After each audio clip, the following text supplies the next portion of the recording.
Boa noite, meus amigos. Estamos aqui de volta.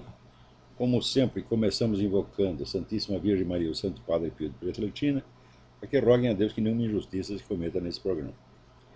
O programa de hoje talvez seja um pouco mais curto, porque eu estou aqui em preparações para uma viagem que me manterá aí fora do país por uns 20 dias, mais ou menos. Talvez eu tenha que suspender alguns dos programas se nos lugares onde eu estiver eu não tiver uma linha telefônica à minha disposição. Eu vou fazer o possível para continuar transmitindo normalmente, mas eu não garanto então que pelos próximos 20 dias teremos o programa com a sua regularidade habitual. Também eu queria esclarecer aqui o seguinte: eu tenho recebido muitas mensagens de pessoas que me perguntam a respeito do seminário de filosofia. Não, eu queria entrar, mas já foram tantas aulas, etc. Olha, a resposta é o seguinte: não se preocupe. Nós tivemos a preocupação de gravar todas as aulas pela ordem, manter todas as aulas, todos os documentos, todas as apostilas, tudo em ordem, para que o aluno que entra agora, ao mesmo tempo que ele vai ouvindo as aulas atuais, ele vai pegando as do começo. Isso é sempre possível em filosofia, porque em filosofia você não tem nunca uma exposição linear. Isso é uma ilusão. Você pode fazer uma exposição linear e progressiva, digamos, da biologia, ou da aritmética elementar, ou da álgebra, mas em filosofia você sempre tem uma espécie de exposição circular, onde você retorna aos mesmos pontos com níveis diferentes de profundidade e detalhamento.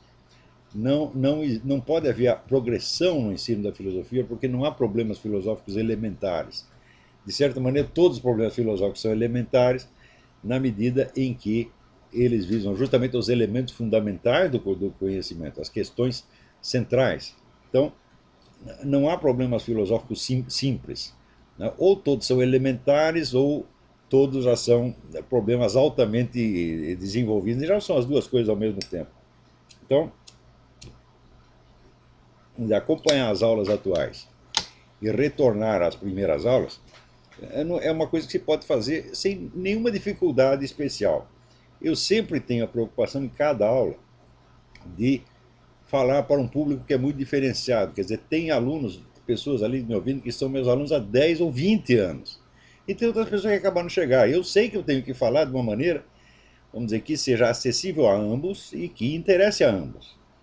E cá entre nós, como diria o Lula, não é para me gambar, eu tenho a técnica de fazer isso, eu sei fazer isso, eu estou fazendo isso há quantos anos? Não é isso? Então, talvez a técnica contrária é que eu não tenha. Não vamos serializar do mais simples para o mais complexo. Eu digo, bom, eu não sei fazer isso porque isso em filosofia é impossível. Nunca ninguém fez nem fará. A não ser que você deforme completamente o que é filosofia. Mas filosofia, desde a primeira aula, você já entra nos problemas mais cabeludos, mais difíceis. E eu procuro evitar uma sobrecarga de vocabulário técnico. O vocabulário técnico é uma necessidade estrita, porém, não deve virar um fetiche. Né? O sujeito que só saiba escrever no vocabulário técnico, ele está numa situação muito difícil. Você tem que transitar entre a linguagem corrente, né, e o vocabulário profissional. Então, não tem nenhum problema, você pode se inscrever a qualquer momento. Agora, então, para se inscrever é só ir no site www.seminariodefilosofia.org. Estamos aqui preparando uma versão em inglês e uma versão espanhola do seminário também. Então, esta semana chegaram mais duas notícias a respeito da questão dos documentos do Obama, que cada vez mais é uma questão assim de arrepiar os cabelos. Em primeiro lugar, veio a notícia de que, segundo os documentos do Departamento de Imigração, o senhor Barack Obama Sênior, né, e a digníssima não viveram juntos por um único dia sequer. Eles nunca foram um casal. Foi aqueles casos de casamento fake, só, vamos dizer, para dar um documento de imigração para o desgraçado, né? Então, isso quer dizer que toda aquela história contada pelo Barack Obama nos seus livros de memória é tudo inventado. eu nunca vi uma biografia mais falsificada, mais furada do que essa do Barack Obama. É tudo mentira, meu Deus do céu. Agora é incrível como é que vem um bandidinho, né? Um camarada totalmente desclassificado, e chega na presidência da República com uma história falsificada, com um documento falsificado, engana todo mundo, e as pessoas têm medo de saber disso. Tem tanto medo que quando você dá essas informações, a pessoa repete. Primeiro, às vezes, algumas fazem assim, aquela cara de escândalo, de coisa absolutamente inaceitável, né? Como se você tivesse oferecido a prova de que o planeta Terra é cúbico. Né? A pessoa diz, não, não pode ser, isso é impossível. Tem uma amiga nossa que diz, impossível, impossível, impossível. Eles verificam tudo. Bom, pois muito bem. Já está provado que no caso do Obama não verificaram coisíssima nenhuma. A Nancy Pelosi até enganou as pessoas. Enganou o Partido Democrata inteiro, dizendo que tinha averiguado, depois verificou-se que não tinha averiguado nada. Agora, em segundo lugar, esses exames técnicos que o pessoal está fazendo da certidão de nascimento, as provas de falsidade da coisa são tantas e tantas e tantas que não dá para eu contar aqui todas. Né? Além daquele pessoal que fez o exame das camadas, provando que a coisa tinha sido montada por Photoshop ou programa similar, né? E além do outro, né, que mostrou que as letras ali no documento tinham o kerning. Kerning é uma coisa que se faz em computador para dar um espaço maior ou menor para cada letra para fins estéticos, quer dizer, modula a largura da letra, né, para dar uma impressão assim de coisa impressa, não de máquina de escrever, né? E o sujeito mostrou que já tinha o kerning ali. Ora, nenhuma máquina de escrever jamais conseguiu pôde fazer kerning. Isso é coisa, vamos dizer, da impressão eletrônica. Agora apareceu outro pior ainda, um camarada que é tipógrafo, que trabalhou como tipógrafo por 50 anos e tem prática disso, tem uma firma disso aí, né? E foi, aliás, um dos pioneiros da composição eletrônica. Ele mostrou o seguinte, que o texto da certidão está composto com vários tipos de letras, às vezes na mesma palavra. Dentro da mesma palavra você tem, por exemplo, tem 3 As na palavra, cada A é de uma máquina diferente. Então, é claro que o negócio foi montado, é claro que eles pegaram uma certidão e inseriram lá umas letras nos lugares apropriados para dar a impressão que era a certidão do Barack Obama. Veio outro ainda e demonstrou o seguinte, ele amplia o negócio e mostra onde que os números impressos, uns números estão impressos em preto, outros em cinzento. É uma distinção que só existe no computador. Quer dizer, dentro do mesmo número, o número dele termina com 1. Né? O 1 está em cinzento, quer dizer, em escala de branco e preto ao mesmo tempo. E os outros estão em tinta preta. Quer dizer, é claro que a coisa foi montada. E é claro que deu um trabalho miserável para montar aquilo.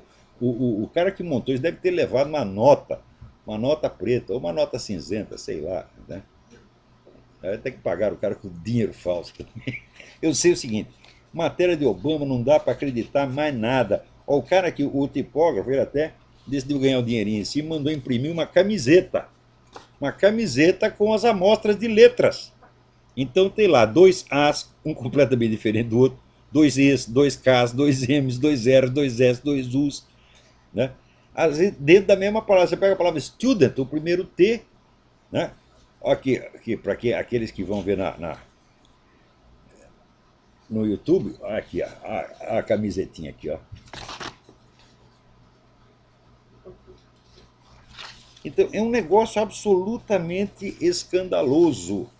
Agora, o número de prova é tão esmagador que a gente compreende a reação do outro lado. E só faz xingar as pessoas, né, e fazer de conta que não viu. Por exemplo, o maior dos escândalos, na verdade, não é nem a certidão de nascimento. O maior dos escândalos é o Social Security. Né? O Obama tem, no mínimo, 2. Ele usou comprovadamente 2 Social Security. Isso já é crime. Segundo, um dos Social Security é de um estado onde ele nunca morou, que é Connecticut. Né? Então, até o pessoal conservador fica escandalizado com isso e quer disfarçar. Então, o Bill O'Reilly, no programa dele, diz, não, ele tem o Social Security do Connecticut porque o pai dele morou lá. Mentira! Daí mostraram, provaram que o cara nunca morou em Connecticut. O que o Bill O'Reilly fez? Ele simplesmente tirou aquela notícia do site dele para não confessar. Ó, fiz uma cagada, você me desculpa. Mas o que tem de mais? Você, quer dizer, um jornalista confessar um erro. O jornalismo é tudo feito às pressas, então a possibilidade de erro é muito grande. Agora, existe uma diferença muito grande entre o erro e a injustiça. Quer dizer, você faz um erro, depois você corrige o erro. Se as pessoas lhe apontarem em tempo, você corrige aquilo. Não há vergonha nenhuma, isso faz parte da rotina do jornalismo. Né? Então, assim como na tipografia antiga, os livros vinham com uma errata, né? Porque havia muitos erros de tipografia, então era normal, vir uma errata no fim, né? Folhinha separada, onde dizia, na página tal, onde se lê tal, lê esse tal. No jornalismo é uma coisa corrente. Né? Acho que até a Folha de São Paulo tinha uma seção erramos. Infelizmente, eles só confessam erros irrelevantes. O principal erro, que é o de ter escondido o Foro de São Paulo por 16 anos, eles nunca confessaram nem vão confessar. Quando viu que não dava mais para esconder o Foro de São Paulo, começaram a falar do assunto, como se estivessem continuando a falar, né? Como se tivessem sempre feito a cobertura do Foro de São Paulo.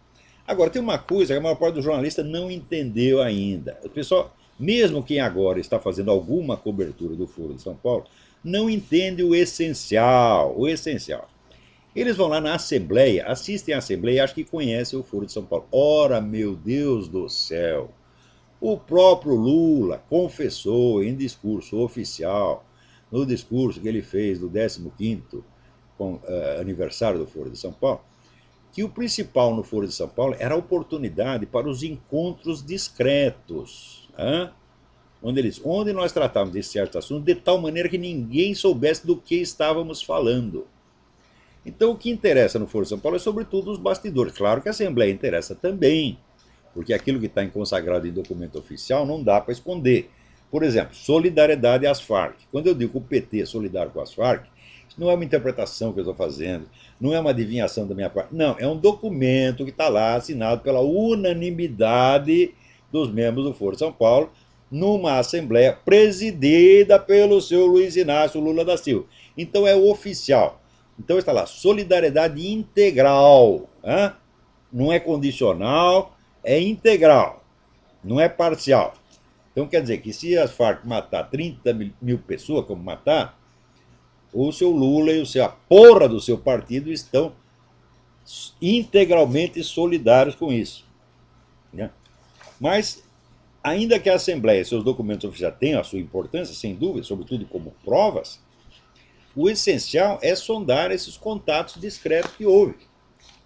E que, dos quais, às vezes, os próprios participantes dão com a língua nos dentes, como o Lula já deu duas vezes.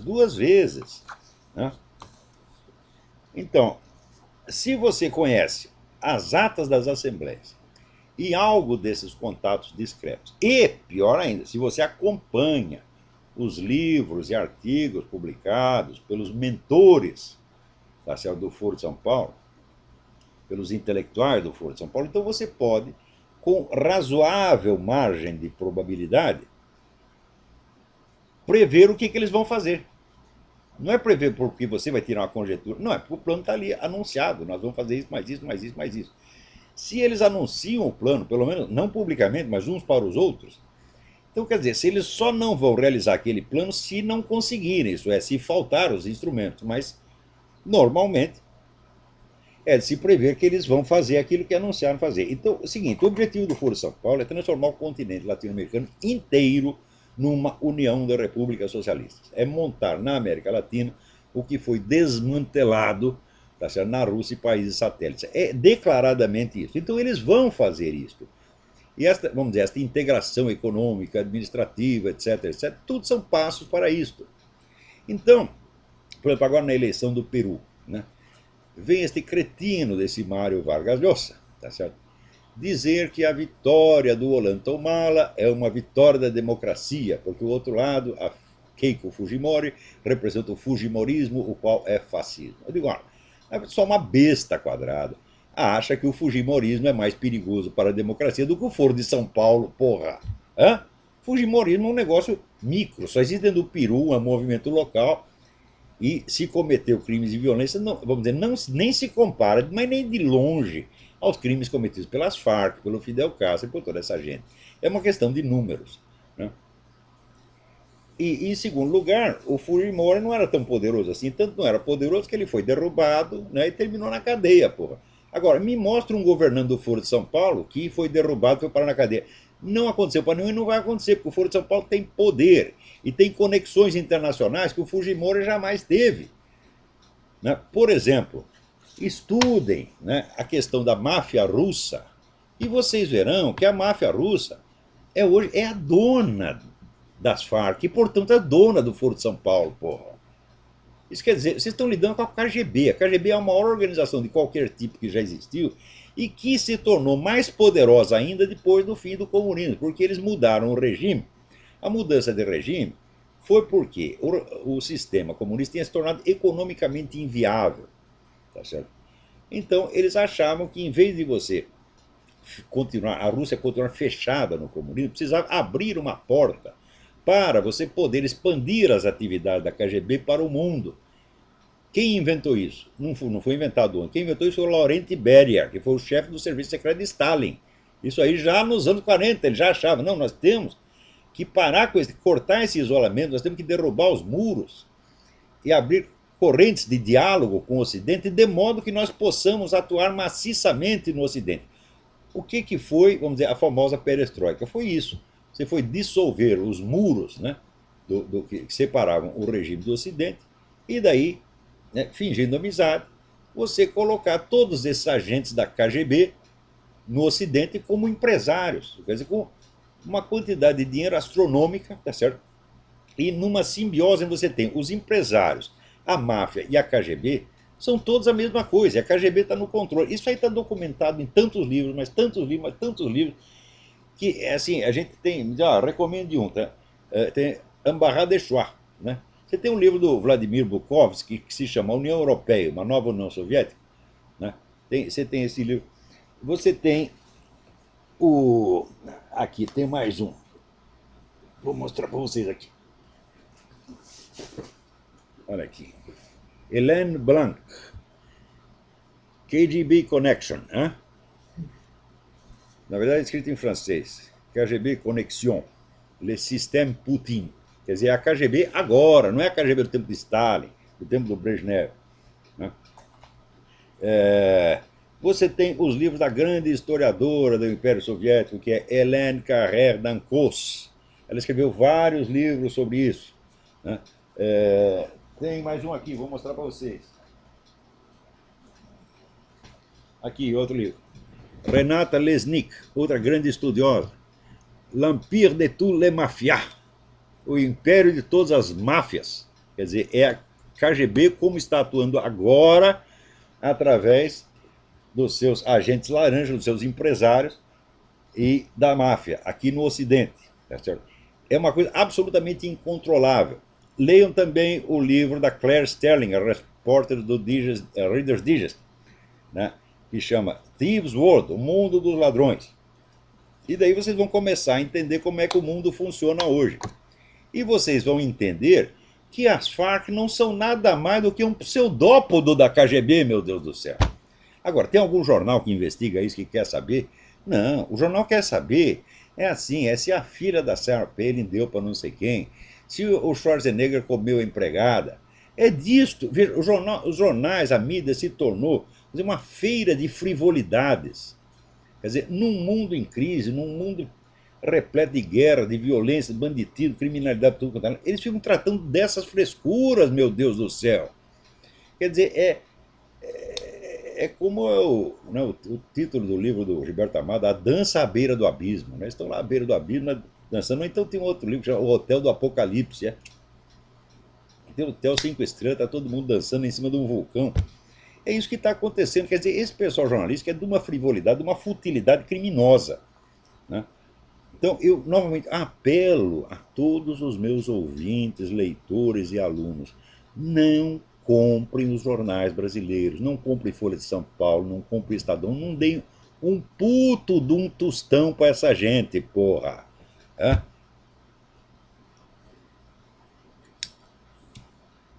Então, Então, está aqui, ó, Chaves e Rousseff selam, selam a sua relação ao subscrever 14 acordos. 14 acordos significa o seguinte: o Brasil enchia a Venezuela de dinheiro. Todos os acordos são nesse teor.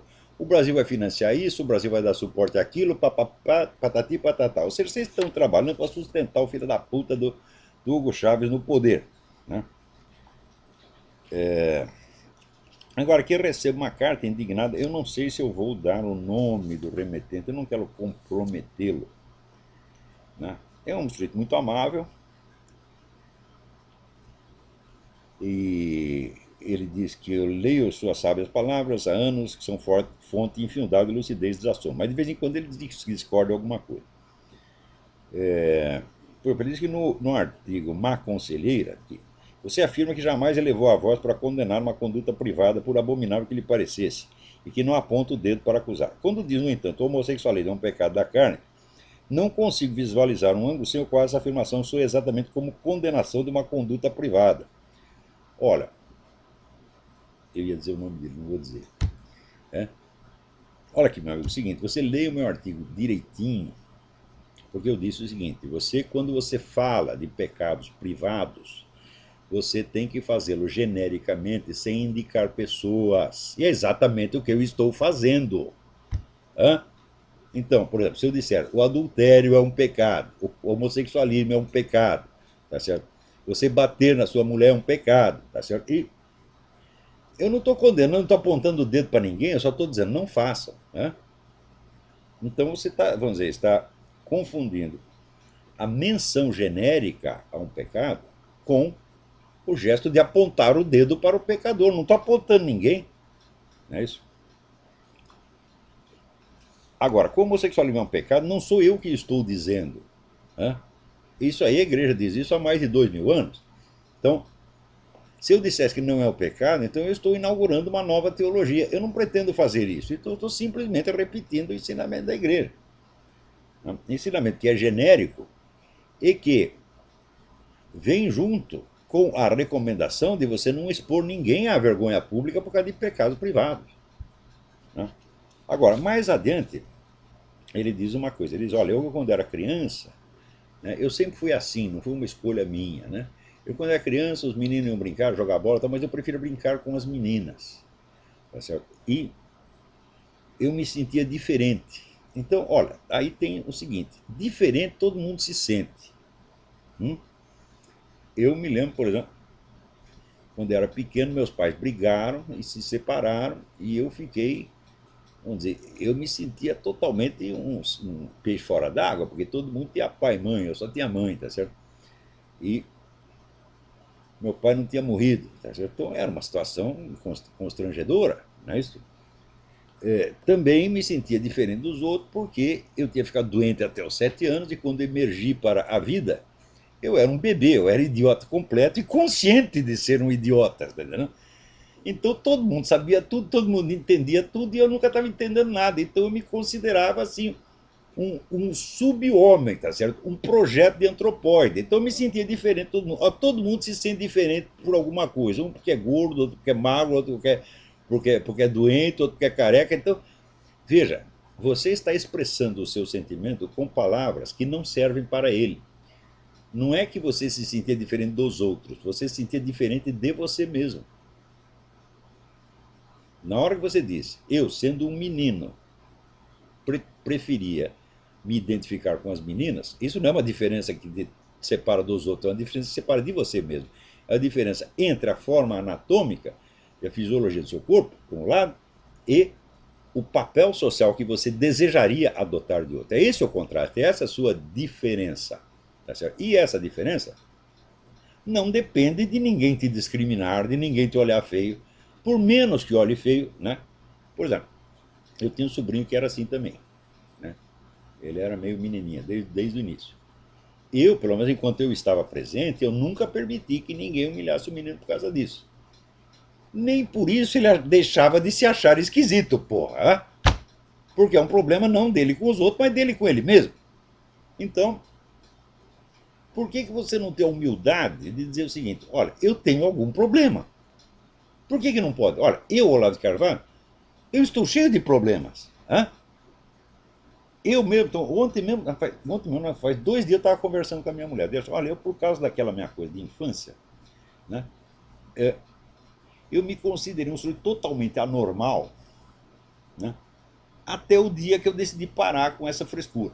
Falei, não, agora eu vou ter que ser uma pessoa normal, equilibrada, querendo ou não. Tá entendendo? E tratei de aprender, de modificar minha conduta, etc, etc. Mas ficou marca. Né? Então, todos nós temos lá nossas neuroses, nossos problemas. Por que você tem que achar que a sua inclinação sexual é normal? Por que você precisa ser normal? Hã? Você tem que ser uma pessoa saudável, equilibrada e centrada. Normalidade é outra coisa. Normalidade é uma média. É ser igual aos outros. Né? Que você tem que ser saudável dentro de você, buscar o seu equilíbrio interno. Isso aí você tem que fazer por quê? Para você poder ser o senhor da sua vida. E olha que isso não é fácil. Agora, não é necessário ser normal. E se as pessoas te acham anormal, fazem elas muito bem. Ache as anormais também. E pronto, uai. Qual é o problema? Agora, por que eu posso confessar que eu sou um pecador e você não pode? O que você tem que eu não tenho? Por que eu todo dia penso nos meus pecados e, pô, eu sou um filho da puta mesmo, eu fiz isso, mais aquilo. Né? Prejudiquei uma pessoa, às vezes sem perceber, sacaneei. Tem uma menina aqui, 40 anos atrás, prometi casar com ela e dei no pé, sumi, a mulher ficou lá, né? Assim, pendurada no estribo do bonde, né? Coitadinha. Então, parecia o filme Guerra nas Estrelas, né? Que o sujeito fica pendurado no fim do mundo, né? Deixei ela assim. Eu, e, então, fiz um monte de sacanagem, faço ainda às vezes. Neste mesmo programa, às vezes exagero, vou falar mal do sujeito, né? Digo 3 defeitos do sujeito e digo mais 3 defeitos que ele não tem, porra. Isso acontece, né? Então, por que eu posso ser um pecador e você não pode? Qual é o problema de a sua conduta ser pecado? Tá? Por exemplo, né? Ou sexualidade ilegítima, fora do casamento. É pecado, ué. Eu cometi um monte de vezes. Né? Não cheguei, né? Não cheguei no campo feminino ao recorde do Luiz Motti, que diz que transou com 500 homens. Mas olha, um dia comecei a fazer uma lista, deu umas 70. Né? E eu fiz tudo isso, é pecado. Ué. E o que tem? É anormal ser pecador? Ninguém é pecador? Só nós? Só eu e você? Não. Então qual é o problema de dizer que é um pecado? Não é dizer que você é um anormal, não é dizer que você é um criminoso. Não é ofensivo dizer que é um pecado. O pecado é a condição humana. Né? Ninguém jamais na Igreja Católica usou a palavra pecado como ofensa, mas como uma descrição de uma condição humana trágica. Você nunca ouviu falar do pecado original? Quer dizer, nós nascemos no pecado. Né? E não nos livramos dele nunca. É a misericórdia divina que nos limpa dele. Né? Se você pegar os santos todos, você vai ver que na vida deles, a maior parte deles cometeu um monte de pecado. Então não tem nenhuma ofensa em chamar de pecador. Não estou acusando ninguém. Né? E, principalmente, quando são pecados privados, eu expliquei ali. A igreja ensina que de pecados privados você fala em privado, com discrição, com paciência, com compaixão. Agora, pecados públicos que são apresentados como se não fossem pecados, mas fossem virtudes, aí começa a ser um negócio satânico. Né? Por exemplo, se o sujeito acha que o homossexualismo é um negócio sacrossanto, que não pode ser criticado de jeito nenhum, digo, ai meu Deus do céu, tudo pode ser criticado. Até a santidade pode ser criticada. Por que o homossexualismo não? Então isso aí é um assinte. É disso que eu estou falando. Então tá? Então, sossega, ninguém está te ofendendo, ninguém está sacaneando, tá? Se eu algum dia sacanear alguém, se eu falar mal de alguém, humilhar alguém por um sujeito ser o viado, puta, etc, etc, me avise, porque eu não quero fazer isso. Outro dia eu estava falando agora da Bruna Surfistinha, estava falando mal de um merda que é o Pedro Doria, né? Que, vamos dizer que a obra máxima dele foi revelar a Bruna Surfistinha, né? E achando que ele tem um belo currículo acadêmico por causa disso, e que eu não tinha currículo nenhum, então eu fui lá, eu dei uma lista do meu currículo acadêmico, teses universitárias que me citam, prêmios recebidos, convites para falar de tudo quanto é instituição universitária, trabalhos meus publicados em revista acadêmica, pá. Mostrei tudo isso e falei, agora, cadê o seu currículo? Seu currículo é que você revelou a Bruna Surfistinha. Então, cala a boca, burro, vai para casa. Eu não consegui falar isto sem fazer a ressalva. Nada tenho contra a Bruna Surfistinha, que deve ser uma boa pessoa. Hã? Então, pecados da carne eu nunca vou apontar para ninguém, porque eu não sou ninguém, não tenho autoridade para isso. E, na verdade, ninguém tem. Né? Eu acho que nem o Papa tem autoridade para pegar uma pessoa na rua e apontar: olha, você é um adúltero, você é isto, você é aquilo. Né? Isso aí tem uns dos pastores protestantes do Brasil que fazem isso. Eles adoram se acusar uns aos outros de adúltero, de ladrão, do diabo. Isso é muito feio. Isso é muito feio. Não há coisa que eu abomine mais do que uma instituição que existe em algumas igrejas protestantes e na igreja ortodoxa, que é a confissão pública. Eu acho que isso é uma prova de que o pessoal dessa igreja está desorientado. Jesus Cristo jamais quis a humilhação pública do pecador. Nunca, nunca, nunca, nunca. Né? Aquele negócio do atira a primeira pedra, se não é para tirar a primeira pedra, também não é para tirar a segunda, nem a terceira, nem a quarta. É assim. E Deus diz: a vingança é minha. Deixa comigo isso aí. Nós estamos aqui para ajudar o pecador, não para humilhá-lo e esmagá-lo. Agora, há certos pecados públicos, que você não pode acusá-los sem automaticamente humilhar o sujeito. Tá certo? Então, é daí que eu faço a distinção. O homossexualismo é um problema e o movimento gay é outra completamente diferente. Né? Então, vamos lá. Aliás, aqui o Bonifácio J.S. Pereira pergunta: como podemos perceber a mentalidade revolucionária em nós mesmos? Como saber se ela está no nosso interior e como detectá-la? Mas excelente pergunta, Bonifácio, porque este é exatamente o problema. Nós fomos educados, a cultura moderna, toda ela, desde pelo menos o começo do século XIX, ela está impregnada de mentalidade revolucionária. E eu defino a mentalidade revolucionária como o seguinte: um projeto de futuro hipotético que já confere ao sujeito, desde agora, a autoridade de julgar o mundo em nome desse futuro hipotético, para o qual ele não precisa fazer nada, porque o futuro hipotético é sempre autoadiável. Né? Por exemplo, o paraíso socialista, quando que vai chegar? Faz 200 anos que está chegando e não vai chegar nunca.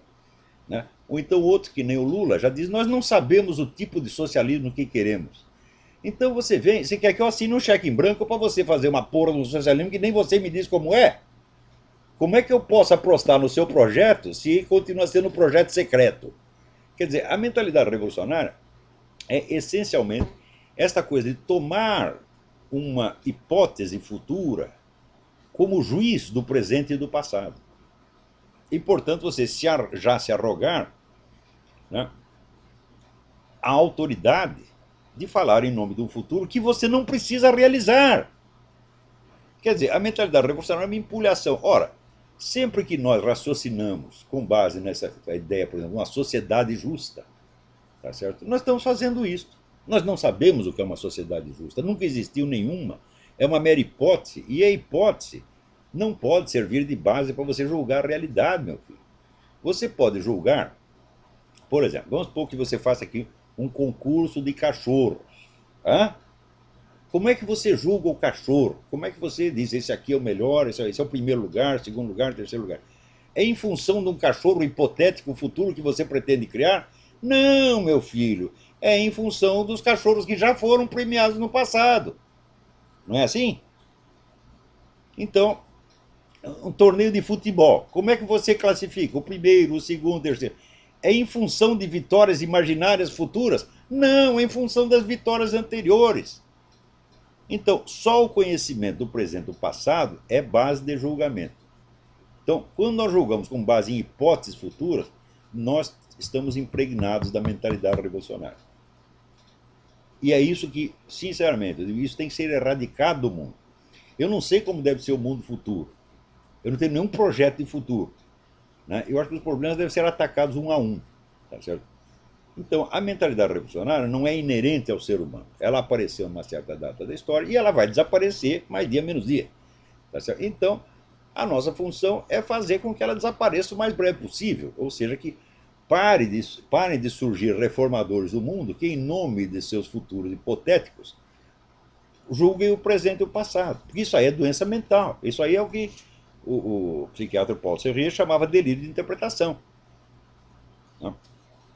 Então você vê, isso é tão, hoje em dia se tornou tão natural, tão espontâneo nas pessoas, que, por exemplo, para julgar, né, a conduta dos vários estados ou dos vários países, eles não fazem um julgamento comparativo. Eles julgam em função de perfeições hipotéticas.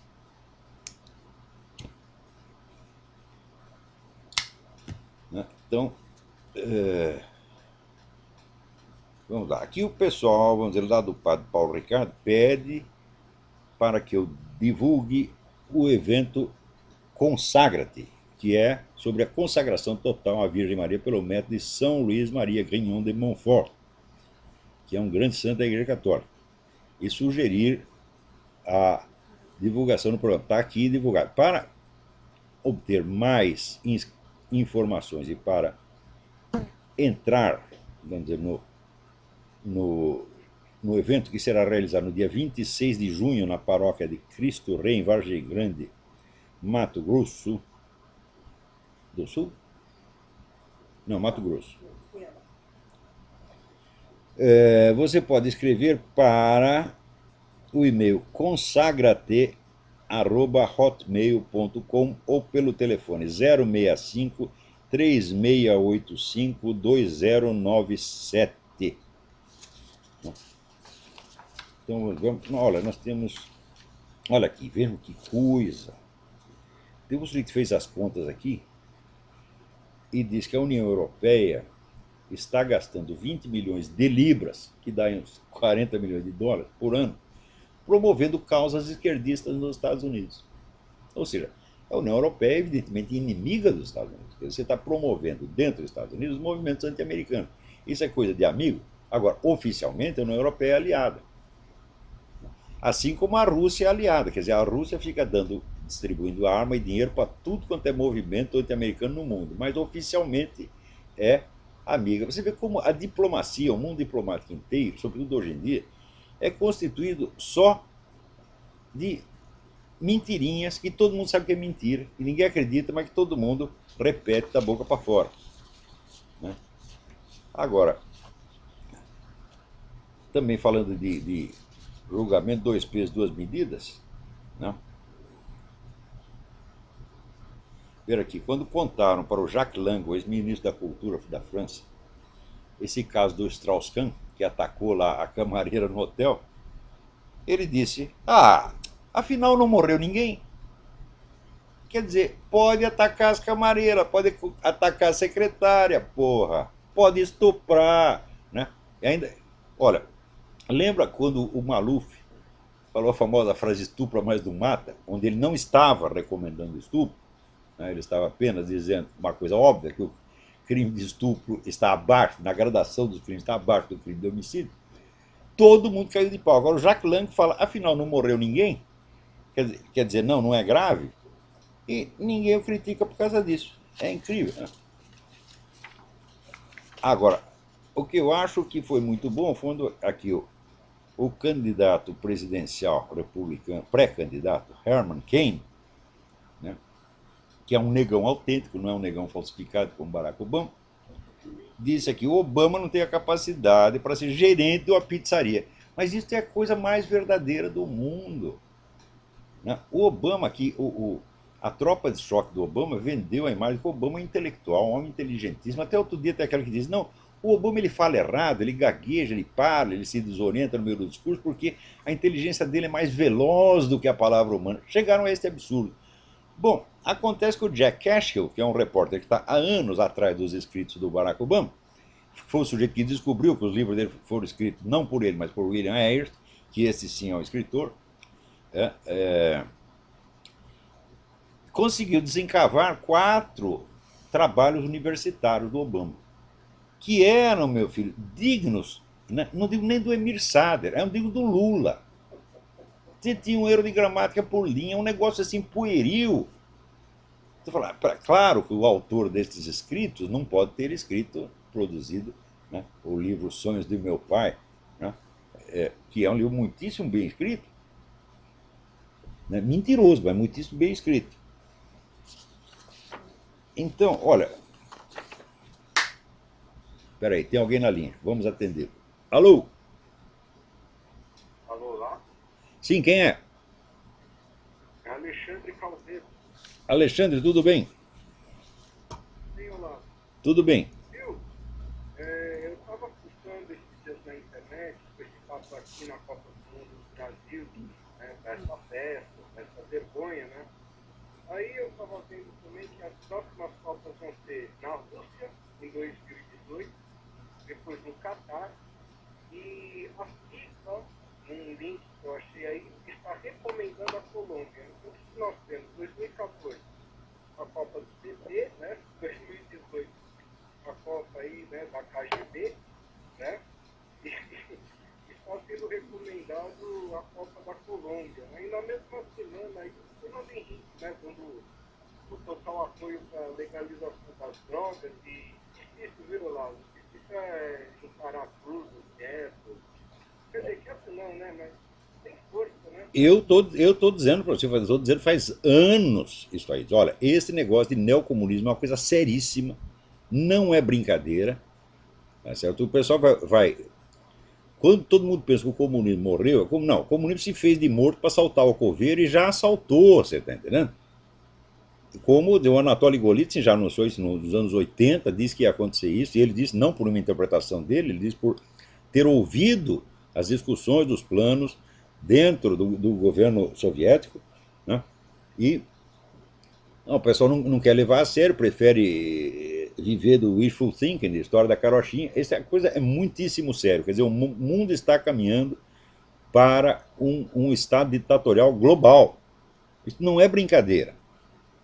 Né? E Não, esse, não, é de se preocupar mesmo, mas tem uma coisa que eu também queria perguntar para saber se o senhor viu aí nos Estados Unidos a repercussão, e aqui no Brasil muita gente viu também.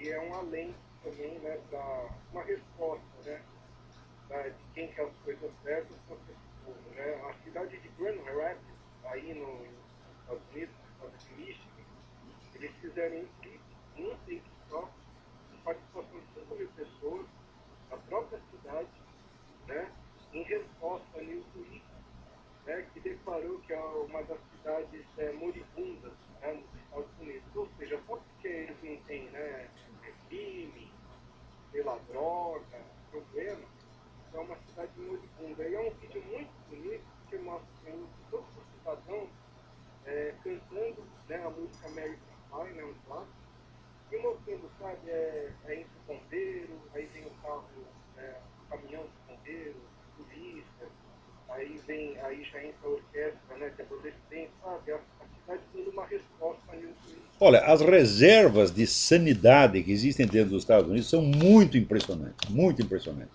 Quer dizer, o povo americano, pelo menos metade dele não se deixou corromper por nada dessas coisas, é gente que tem pé no chão, que sabe fazer a conta de 2 mais 2 é 4, tá entendendo? E que continua fiel aos seus ideais de sempre. E essa gente não vai ceder assim tão facilmente.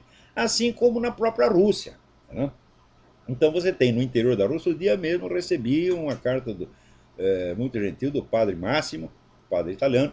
Ele viajou para a Rússia e disse: olha, no interior da Rússia você vê religiosidade verdadeira, honestidade, normalidade, você vê tudo isso. Digo, todo lugar tem isso. Se você procurar no interior da China, você também vai encontrar. Agora, se o povo, quer dizer, a raiz popular da nação, não tem canais de expressão política, então não adianta isso, vai ser esmagado.